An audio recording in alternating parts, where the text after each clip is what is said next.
Hola, gue kembali lagi dengan ngulik taktik. Seperti kalian tahu, terakhir gue bahas previewnya Real Madrid El Clasico dan ada 1-2 serangan persis yang gue ungkapkan terjadi golnya Benzema dengan kombinasi 3 orang kembali track back, satu buka ruangan, Rodrigo buka ruangan dan terjadi space yang nggak ditutup oleh pemain Barca, Koundé yang ketarik dan syutingnya dari lini kedua.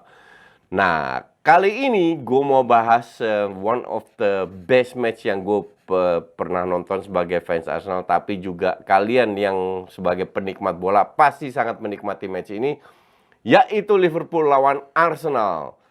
Jangan kayak kardus cuma tahu menang kalah walaupun skornya 2-2, tapi yang penting adalah kok bisa Arsenal cetak 2 gol dan nyaris kena comeback, beruntung penaltinya salah tidak masuk. Oke. Ini match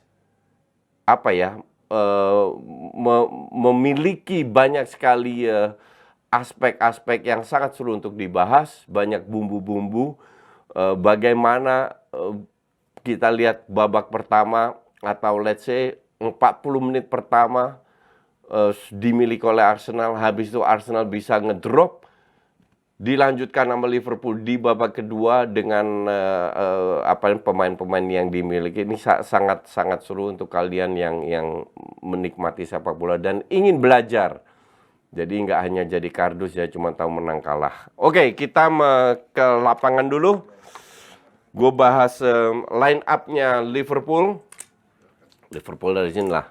Alisson, Robertson, TAA di tengah, Van Dijk dan Konate. Oke.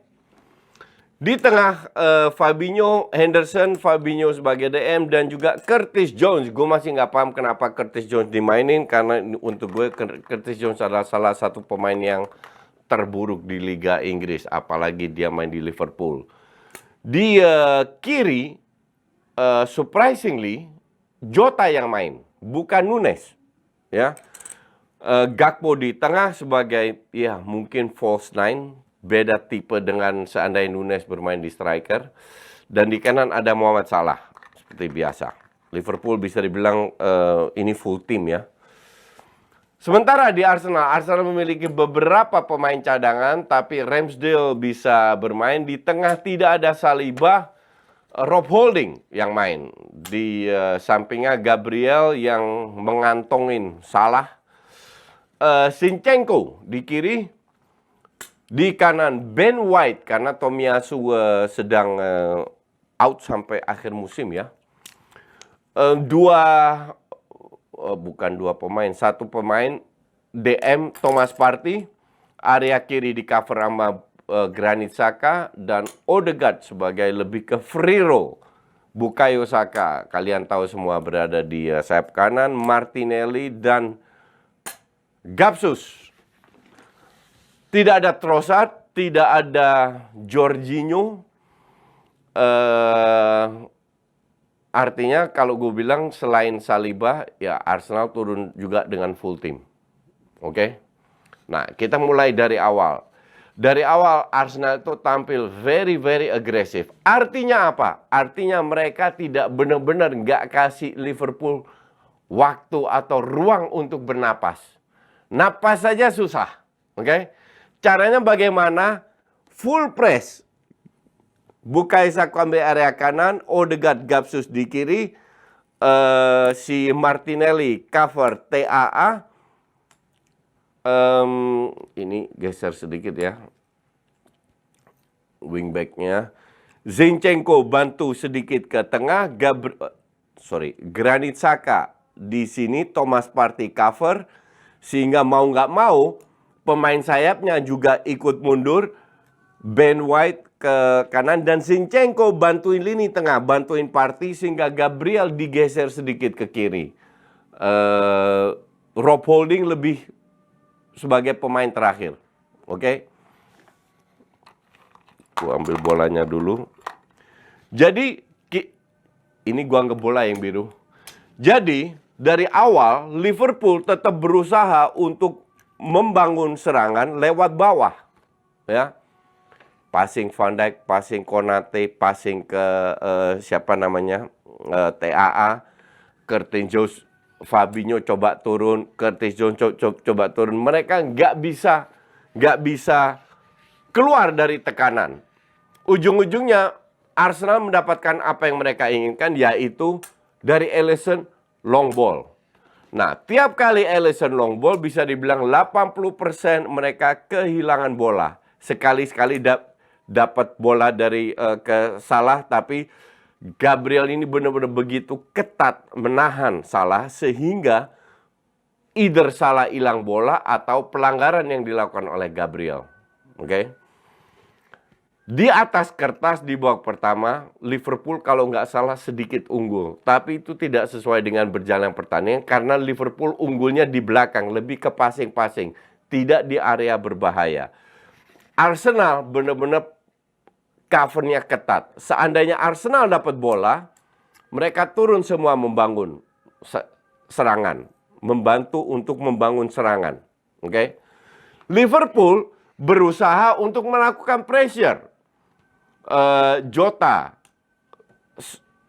si Gakpo, si Henderson, si Curtis Jones, si Muhammad Salah. Tapi pressingnya Liverpool itu agak longgar karena terutama pemain tengah, 3 pemain tengah ini kurang bisa menutup. Sehingga Arsenal dengan gampangnya bahkan sampai di area sini, area Arsenal, mereka yang berusaha untuk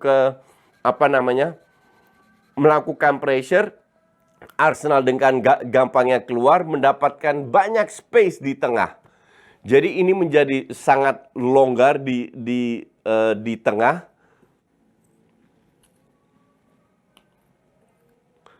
Ruang ini bisa sangat bisa dimanfaatkan oleh Arsenal untuk membangun serangan. Ruang tengah terutama. Oke? Nah, perbedaannya apa? Perbedaannya adalah antara TAA dan Robertson. Robertson cover si Bukayo Saka itu jaraknya ketat. Sementara TAA memberikan ruang kepada Martinelli. Alhasil, Bukayo Saka berapa kali bisa masuk ke dalam, dibantu sama Odegaard untuk membuat beberapa kombinasi. Sementara Martinelli tidak punya banyak ruang untuk masuk ke dalam. Kasarnya begitulah. Terjadilah gol pertama. Gol pertama itu Odegaard berusaha untuk melakukan kombinasi lewat through pass ke Bukayo Saka. Bukayo Saka passing Odegaard, Odegaard mau passing, Bukayo Saka masuk ke dalam, kena Van Dijk. Bolanya kena Van Dijk coba clearance, karena dia tidak dalam posisi untuk bisa menendang bola keras, karena bolanya dipassingnya ke arah Van Dijk, masuk ke Martinelli. Masuk ke Martinelli, di cover sama TAA, golnya ya mungkin bisa orang bilang luck. Cuman kalau gue bilang Konate sama si Martinelli nggak bisa cover. Dan setelah gol pertama terjadi, tetap berjalan seperti sebelumnya. Liverpool tetap nggak bisa keluar, tidak bisa melakukan penetrasi. Oke? Terjadi gol kedua. Gol kedua itu terjadi dari counter sayap kiri. Nah, ini yang seru. Gue mau bahas gol kedua. Mungkin ada dari kalian yang setuju atau tidak.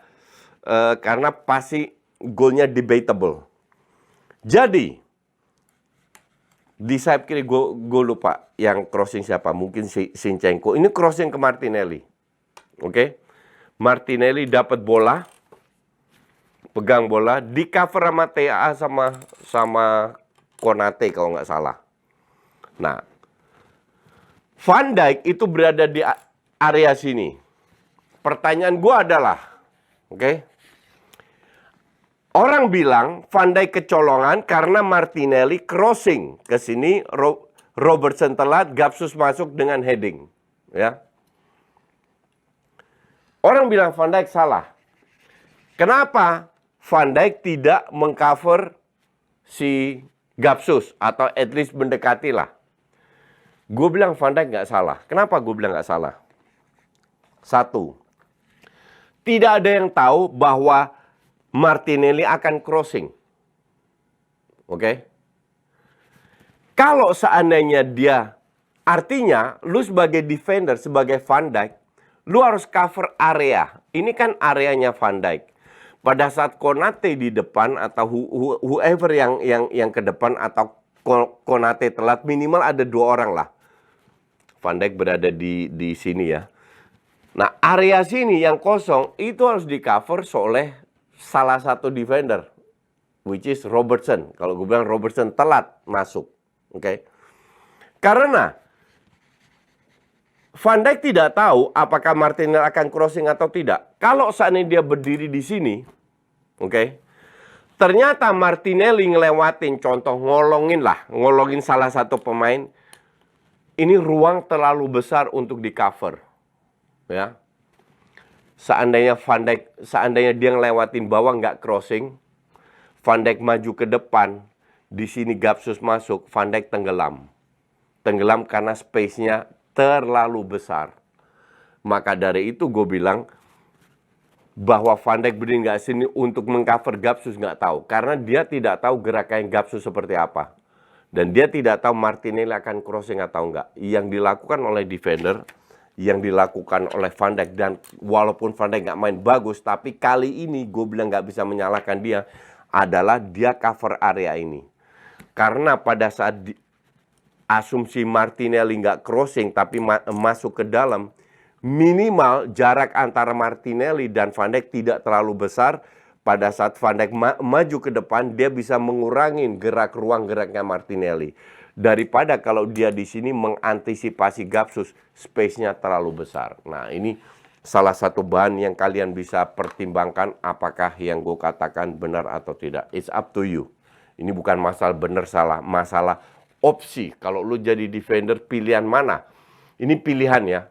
Keputusan yang diambil Van Dijk untuk mengcover area, bukan untuk mengincar satu pemain. Karena dia sendirian. Beda kalau ada 2 defender di belakang. Baru satu bisa man to man, satu cover area. Oke? Satu. Nah, setelah 40 menit, somehow Liverpool itu bermain lebih agresif. Ya. Sampai terjadi terjadi penalti yang layak penalti untuk gue, clumsy dari si Holding, dan akhirnya penalti nggak masuk oleh Salah. Kita nggak mau bahas itu karena itu nggak masuk. Liverpool bermain agresif. Agresifnya Liverpool kalian tahu semua. TAA maju ke depan, Bukayo Saka masuk, Robertson maju ke depan, Jota masuk ke dalam, sehingga di tengah ada Gakpo lebih sentral di tengah. Nah, sementara Arsenal lebih mundur ke bawah. Gue nggak paham kenapa harus mundur. Oke?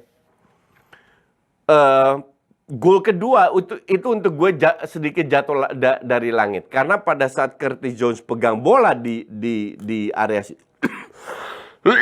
sorry. Curtis Jones pegang bola, dia kasih ke Robertson. Robertson cut back ke bawah. Bola ini kejauhan untuk Henderson. Sampai Henderson whatever lah, yang penting dia sampai melebarkan kakinya, yang penting kesentuh. Salah dijaga ketat, akhirnya bola kesentuh oleh Henderson, masuknya persis di antara Ramsdale sama Gabriel. Salah dengan gampangnya memasukkan bola. Inilah Salah. Salah itu sebelum gol ini terjadi nggak kelihatan sama sekali. Dikantongin oleh Gabriel. Tapi pemain selevel Muhammad Salah butuh segini peluang untuk bisa cetak gol. Dan dia tunjukkan. That's okay. Berdasarkan 5 menit terakhir, injury time 4 menit, total sekitar 10 menitan. Ofensif, agresifnya Liverpool berhasil mendapatkan 1 gol. Walaupun gue bilang ini juga sedikit salah Arsenal, mau ditekan, skor 2-1 halftime. Nah, pertanyakan sekarang, apa yang terjadi di babak kedua? Klopp ini pinter. Karena kalau Klopp melihat hampir semua pertandingan Arsenal, itu di babak kedua, biasanya mereka tidak tertinggal di babak pertama. Sekali-sekali ketinggalan, tapi mayoritas dari match enggak. Pada saat mereka tidak tertinggal, pada saat mereka unggul, mereka itu cenderung ke belakang, oke? Ini yang gue nggak paham. Lu udah main satu babak, ya, high press, lawan lu nggak kasih napas, unggul cuma 1 gol loh, bukan 3 gol, 1 gol. Kenapa lu ganti strategi lu? Ini yang salah siapa? Arteta. Kalian pasti bicara, oh ini kecapean. Itu bohong besar. Sekarang lu lihat, Liverpool itu bisa ngepres. Tapi mereka tidak mendapatkan bola, tapi mereka berusaha ngepres 90 menit. City 90 menit. Ya kali Arsenal nggak bisa ngepres 90 menit. Enggak. Karena dengan sistem Arsenal ngepres, di babak kedua itu ngepres cuma 3 orang. Nggak kayak babak pertama. Sehingga pressure-nya Arsenal gampang sekali keluar. Arteta ngincer counter, which is dapat 2 counter yang cukup berbahaya. Semua dari sisi kiri Martinelli. Tapi nggak berhasil, that's okay. Intinya di babak kedua, dari menit awal, itu sudah dihabisin. Bahkan Fabinho diganti, masukin Firmino, Jota diganti, masukin Nunes, extra striker sampai mereka bermain dengan 5 striker. Kenapa? Karena mereka tahu Arsenal press ke bawah. Ini satu hal yang gue ingin share. Pelatih hebat itu bukan hanya dari sisi bangun serangan. Kalau dari sisi bangun serangan, Arsenal top. Gue akui Arteta top. Tapi itu juga harus satu defense. Oke. Kedua, salah satu strategi dari pelatih adalah pergantian pemain. Oke. Ketiga adalah menurunkan 11 starter yang benar. Jota diturunkan dari awal, bukan Nunes, karena Nunes ini punya kualitas cukup Spartan, fighting spirit keras. Setelah Thiago masuk gantiin Curtis Jones, distribusi bola lebih jelas. Walaupun dia berapa kali hilang bola juga Thiago karena ya belum match fitness. Tapi Nunes itu berapa kali ngobrak-ngabrik. Satu, Nunes tinggi bisa kuat dengan bola atas, skillnya pas-pasan, tapi dia etos kerjanya tinggi ya 11-12 sama Martinelli lah. Dia berapa kali bisa mengobrak-ngabrik defense lawan dengan speed, dengan fighting spirit. Oke. 2-1 nggak ada masalah. Arsenal bertahan total, Liverpool nyerang. Sekarang gue kasih lu pertanyaan kedua. Pertanyaan kedua. Kalau lu tahu tim lu lagi menyerang total, jadi Arsenal itu benar-benar dikurung ya. Van Dijk, Konate itu ngebantu serangan, benar-benar dikurung abis seperti ini. Liverpool merah, Arsenal putih. Arsenal cuma bisa benar-benar bertahan. Oke. Apa yang lu harus lakukan? Ini gue kasih lu opsi. Seandainya Arteta main kayak begini, seandainya dia pasang Martinelli di sini. Ini diserang ya, diserang. Martinelli tidak terlibat dari bertahan. Dia pasang Bukayo Saka di sini. Oke. Do you think Liverpool akan bermain seperti ini? Nggak mungkin. Yang terjadi adalah Liverpool pasang satu pemain untuk jaga Bukayo Saka. Liverpool pasang satu pemain untuk jaga Martinelli. Plus 1. Ini standar. 2 lawan plus 1 defender. Ini yang terjadi sehingga serangan dari Liverpool akan jauh berkurang dahsyatnya karena pemainnya sudah lebih berkurang lah. Asumsi ada di sini 1, sini 1. Ya kayak beginilah kira-kira. Setuju nggak kalian? Atau kalian lebih setuju dengan ini turun ke bawah? Seperti ini, seperti yang terjadi di lapangan. Karena kalau gue bilang untuk mengurangi intensitas dari lawan lu tinggal taruh di sini aja. Nggak mungkin ini dilepas. Kalau mereka salah passing, tampil, selesai itu gawang. Ya kan? Pasti dijaga, bukan? Oke, asumsi jaganya satu orang. Nggak Van Dijk, atau ini Van Dijk. Asumsi, ini maju ke depan semua. Ya. Liverpool ambil risiko. Oke, di belakang kita main man to man. Ini sangat riskful karena Bukayo Saka sama Martinelli itu kencingnya luar biasa. Ya. Gapsus bisa turun, atau kalau perlu kayak yang terjadi, Gapsus diganti Trossard bisa turun, dan gaya serangan Liverpool pasti lebih kurang. Ini satu. Opsi kedua, kenapa lu tidak press dari awal? Oke. Ini kesalahan Arteta kedua. Kesalahan Arteta ketiga. Liverpool turunkan pergantian pemain di menit 60. Oke, menit 60. Artinya dari menit 60 udah ada fresh legs. Menit 78 Firmino masuk, pergantian ketiga. Ya, pergantian ketiga. Arsenal baru menit 80 loh. Baru menit 80 Arsenal bermain dengan 5 back. Sementara dari 20 menit itu terseok-seok. Kalian juga tahu beruntung 2 save dari Ramsdale yang menyelamatkan Arsenal untuk dapat 1 poin. Di samping penalti nggak masuk. Kesalahan dari Martinelli, counter yang bolanya nggak nyampe. Itu kalau gue bilang murni fatigue. Dia udah kecapean, dia bekerja sangat keras sehingga stamina menurun, konsentrasinya berkurang. Hilang kesempatan. Kesalahan dari Zinchenko, kecapean. Sehingga dengan nggak konsen dikolongin, dapat bola, Firmino heading, masuk. Di luar itu. Kenapa kalau lawan lu ganti di menit 60 dengan 2 pemain yang lebih fit, lebih bisa lari, kenapa lu nggak ikut menggantikan pemain? Lu punya Jorginho, lu main 5 back, lu punya Kiwior, lu punya Trossard, Bukayo Saka bisa ganti dengan Reiss Nelson, Martinelli dengan Trossard, lu punya Nketiah, ngerti nggak? Jadi at least ada beberapa pemain itu yang bisa mengimbangin energi baru ini. That's why gue bilang Arteta untuk gue belum Artetain. Walaupun ntar seandainya Arteta juara, gue nggak puas. Karena terlalu banyak kesalahan yang dilakukan Arteta di mana dia tidak belajar. Di satu sisi Arsenal beruntung dapat 1 poin.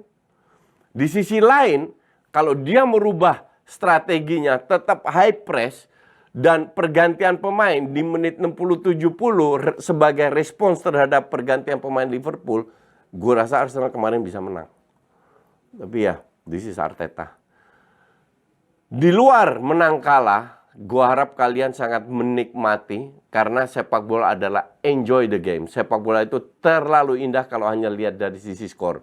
Kalian bisa lihat high press, bermain di babak sendiri, counter attack, set up counter attack-nya seperti apa, bermain dengan 5 back, Liverpool mengambil risiko dengan menempatkan 5 penyerang, tengahnya kosong, skill individu, long ball, semua ada dalam match ini. Jadi memang match ini layak untuk gue review karena this is one of the biggest match. Sementara nanti sisa 8-9 pertandingan lagi mungkin akan ada review lagi karena persaingan sangat ketat menuju siapa yang menjadi juara. Oke, sementara itu dulu dari gue. Kita ketemu lagi. Kalau seandainya kalian ada pertanyaan, silahkan komen, bertanya, dan nanti sama timnya R66 dikasih tahu gue apa yang gue harus balas atau tidak. Ya, thanks for watching.